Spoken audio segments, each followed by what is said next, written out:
आज बीजेपी हो या कांग्रेस या फिर कोई अन्य, हर कोई रविंद्र सिंह भाटी को ये नसीहत देते हुए नजर आ रहा है कि भाटी को पेट्रोल छिड़कना नहीं चाहिए। रविंद्र सिंह भाटी को हम सभी जानते हैं एक युवा नेता के तौर पर। उनकी एक आवाज पर लाखों की भीड़ उनके साथ जुड़ती है, लेकिन उनकी एक गलती आज उन पर भारी पड़ती हुई नजर आ रही। नमस्कार, स्वागत है आप सभी का द फैक्ट इंडिया पर और मैं हूं आपके साथ पूजा जानी। रविंद्र सिंह भाटी युवाओं की आवाज, राजपूत समुदाय से आने वाले एक नेता का इस तरह से प्रदर्शन करना कितना सही है, आज इस पर हर कोई सवाल उठा रहा है और यही नसीहत देते नजर आ रहे हैं कि भाटी को एक कदम नहीं उठाना चाहिए था।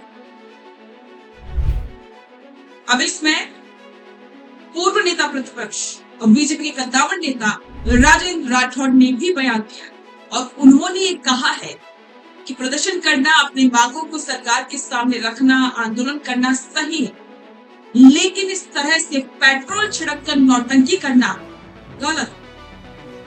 तो अब इससे एक बात तो साफ है कि भाटी के पक्ष में जो राजपूत नेता कभी बोला करते थे भी आज उनका विरोध करने लगे, क्योंकि भाटी के इस एक व्यवहार से उनकी इमेज पर असर पड़ा।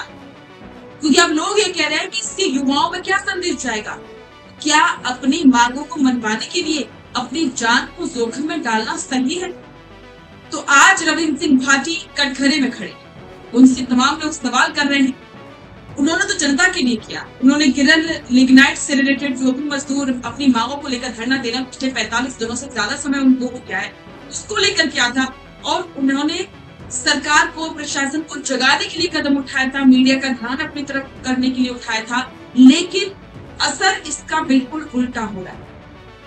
रविंद्र सिंह भाटी पर ध्यान गया, लेकिन ध्यान कुछ ऐसा गया कि उनकी इमेज जो एक पॉजिटिव राजनेता की थी, एक पढ़े लिखे राजनेता की थी, वो अब नेगेटिव होती जा रही है। तो इस एक गलती की वजह से रविंद्र सिंह भाटी बैक फुट पर आ गई। देखिए, मैं समझता हूं कि हमें अपनी मांगों के लिए निश्चित तौर पर संघर्ष करना चाहिए, ये अधिकार है, पर हम इस प्रकार का आचरण करें, इस प्रकार का उदाहरण प्रस्तुत करें कि अन्य लोग उसके पीछे लगे, मैं इसको उचित नहीं मानता।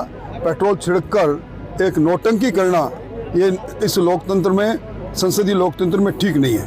और उस सबकी निगाहें रविंद्र सिंह भाटी के अगले कदम पर पड़ी। क्या सच में भाटी अपने इस दाग को धोने के लिए कुछ ऐसा करेंगे जिससे कि युवाओं में कोई पॉजिटिव संदेश जाए, या फिर भाटी अब आगे इसी तरह की राजनीति को अपनाएंगे? आपको क्या लगता है, क्या रविंद्र सिंह भाटी को ऐसा कदम उठाना चाहिए था? और रविंद्र सिंह भाटी के द्वारा उठाया गया ये कदम कितना सही है? और आपको लगता है कि भाटी को अब अपनी राजनीति थोड़े से मैच्योर तरीके से करनी चाहिए? कमेंट बॉक्स में अपने विचार जरूर साझा और बने रहें द फैक्ट इंडिया के साथ। रुकिए और जरा ध्यान से सुनिए। क्या आप हमारी इन खबरों से अपने व्यापार को भी बढ़ाना चाहते हैं? तो आप भी खबरों के दौरान इस तरह के एलिमेंट्स पर अपना विज्ञापन दे सकते हैं, या फिर ऐसे खबर के 1 मिनट बाद अपना पूरा विज्ञापन डलवाएं, जो कि 8 लाख से ज्यादा सब्सक्राइबर्स और फॉलोअर्स वाले द फैक्ट इंडिया चैनल्स और पेजेस से राजस्थान के कोने कोने में पहुंचेगा और इससे आपका व्यापार, ब्रांड सब कुछ बढ़ेगा।